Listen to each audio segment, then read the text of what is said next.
Dami ko na-receive ng questions about dito, kung maganda ba talaga, effective daw ba talaga.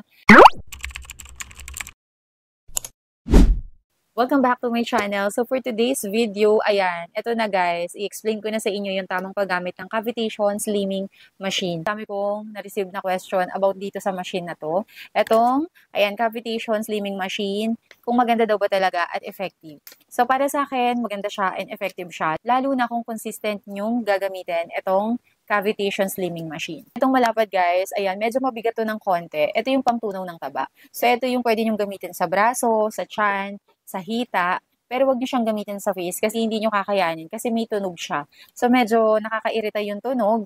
So hindi siya pwede talaga sa face. Kahit ako sinubukan ko talaga siya sa face, hindi ko talaga kaya. Ang sakit niya sa tenga. Pero pag dito lang naman sa braso, sa tiyan, sa hita, pwede. So after gamitin yung pangtunaw ng taba, ito naman yung gagamitin ninyo. Pangpataytan naman siya ng skin. Syempre, magiging saggy yung skin kapag natunaw niya yung taba. So ito naman yung sunod na gagamitin. So para mag-tighten yung skin niyo, para hindi siya magiging saggy. So ito naman, pwede niyo rin siyang gamitin sa face at saka sa body. So, ito ginagamit ko siya sa braso, sa tiyan, sa hita. So, 10 minutes ko lang to ginagamit, guys. Gagamitin nyo siya in circular motion lang. Ganyan.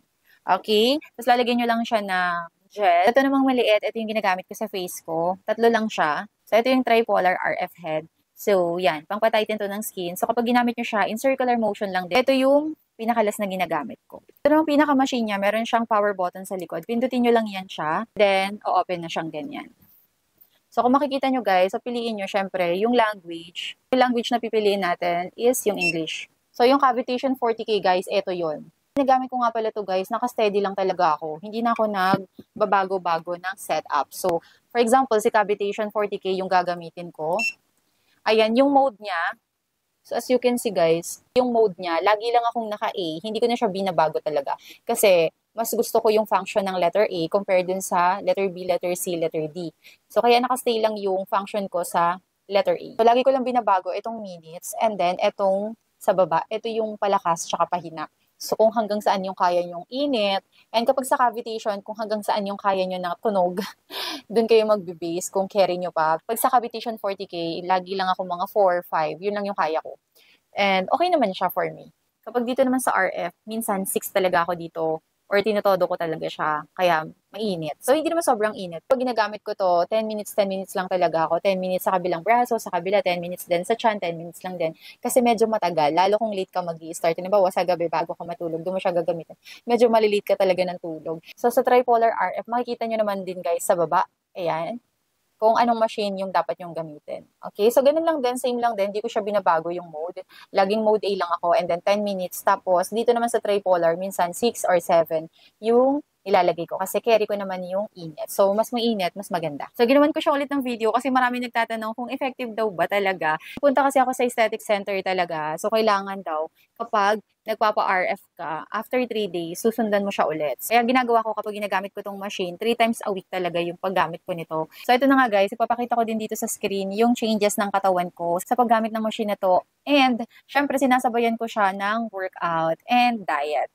Kasi mas maganda talaga kung sasabayan nyo siya ng healthy living, like mag-workout kayo, mag-exercise, and disiplina din talaga sa pagkain kasi mas maganda yung magiging katawan ninyo kapag ganun yung ginawa ninyo. So, ito yung body ko guys. Tignan nyo, diba? Sobrang talagang lumaki din yung katawan ko. So, nag-60 kilo kasi ako. And then, sinimulan kong mag-calorie deficit, workout ako, ginagamit ko to. Pero pag nagbabawas ka ng timbang, magiging saggy talaga yung skin. Napakalaking tulong nitong machine na to sa akin talaga. So, kaya ginawan ko siya ulit ng video kasi napakadami ngang nagtatanong sa akin. So, hindi ko kasi agad nagawa ng video kasi nga napaka-busy ko talaga. Ang dami ko talagang kailangang unahing gawin. So, yun na nga guys. Kaya ito ngayon, in-explain ko na lang sa inyo kung paano siya ginagamit and yung mga setup na ginagawa ko dito or yung mga mode kapag ginagamit ko siya. Kasi may nag-PM din sa akin kung paano nga daw ba yung paggamit nito and yung ABCD, kung ginagamit ko rin daw ba siya. So, hindi ko na siya ginagamit sa ibang mode. A lang talaga ako guys kasi okay na ako dun sa mode A.